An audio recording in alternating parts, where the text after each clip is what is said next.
Allah sent His messengers to deliver humankind from darkness to light. Invite all to the way of thy Lord with wisdom and beautiful preaching, and argue with them in the ways that are best and most gracious. That's also the ongoing mission of Islamic Research Foundation, or IRF, spreading the truth of Allah's final message to mankind. Founded in 1991, IRF today offers some of the best services and facilities in the world for presenting an understanding of Islam in an objective and scientific way. Its programs are primarily focused on correcting misconceptions and promoting understanding of Islam. IRF also imparts dawah training to da'is to aptly convey the message of Islam. Dr. Zakir Naik, President of IRF, reaching out across countries worldwide, from America to Europe to Africa to Asia to Australia, strives to clarify Islamic viewpoints. He dispels the many media myths and anti-Islamic prejudices propagated the world over by anti-Islamic forces. IRF today is creating a change in the hearts and minds of millions of Muslims and non-Muslims worldwide towards a proper understanding and respect for Islam. Have a question or doubt about Islam and its teachings? Now you know. One of the best resource centers to get convincing answers from is Islamic Research Foundation, 5658 Tandil Street, North Dongri, Mumbai 400009, India. Phone 2373-6875. Fax 9122-2373-0689. Email islam@irf.net. For more information, log on to our website www.irf.net. We don't have records that 9/11 was done by Muslims. It is just a hypothesis. Muslims are being targeted. They're called as terrorists. Directly and indirectly, they're the politicians. For the vote bank, for the power, for the money. The thousands of innocent people that have been killed in Afghanistan goes to Iraq. More people are being robbed, more people are being raped. The main purpose is what? Oil. It's an open secret. They have Buddhist terrorists, they have Hindu terrorists, they have Sikh terrorists, they have Jewish terrorists, we have Christian terrorists. Terrorism is not the monopoly of any religion. It is not.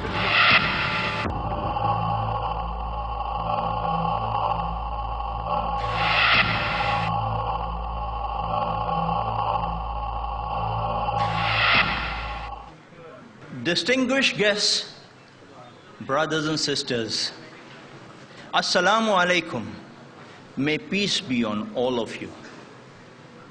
Welcome to today's program. I, Dr. Muhammad Naik, am your host for today. We begin today's program with the Qiraat by Qari Rehan Ghalib. Bismillahir Rahmanir Rahim. من قتل نفسا بغير نفس أو فساد في الأرض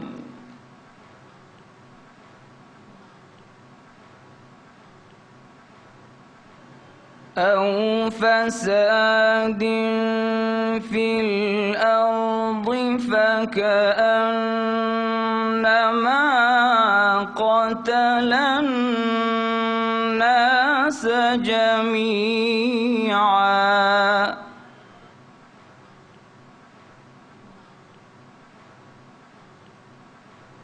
ومن أحياها فكأنما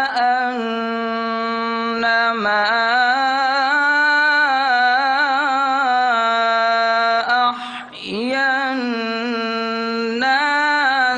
جميعا صدق الله العظيم. The translation of the verse from the glorious Qur'an. Surah Al-Ma'idah, chapter 5, verse 32. If anyone kills a human being, unless it be for murder or for spreading corruption in the land, it would be as if he has killed the whole of mankind. And if anyone saved any human being, it would be as if he has saved the whole of mankind.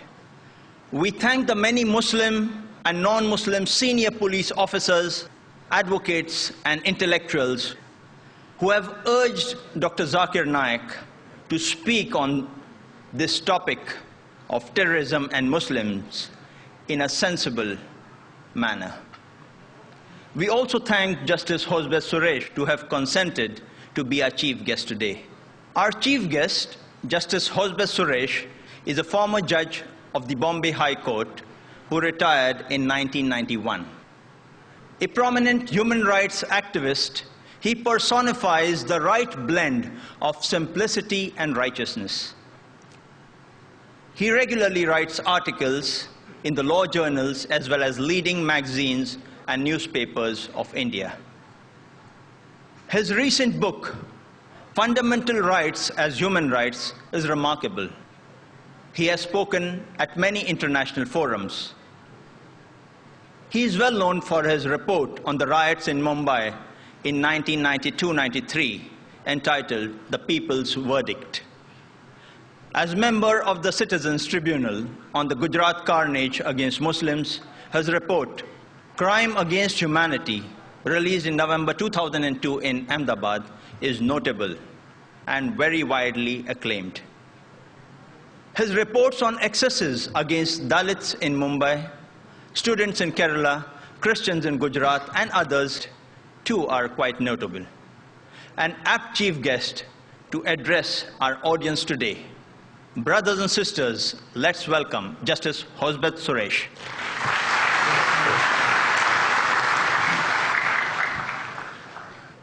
Friends, I think I should begin with Lord Denning, a great judge from England, because he's no more. I'll just say what he said once. Judges do not speak as actors do to please. Judges do not speak as advocates do to persuade.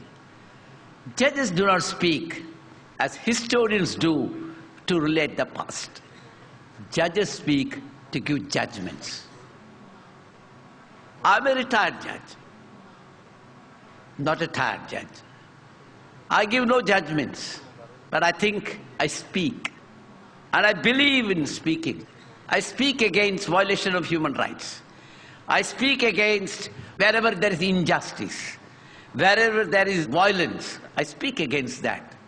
And I always expect the judges to come out and speak. If judges cannot speak against violation of human rights, injustice, who else can speak?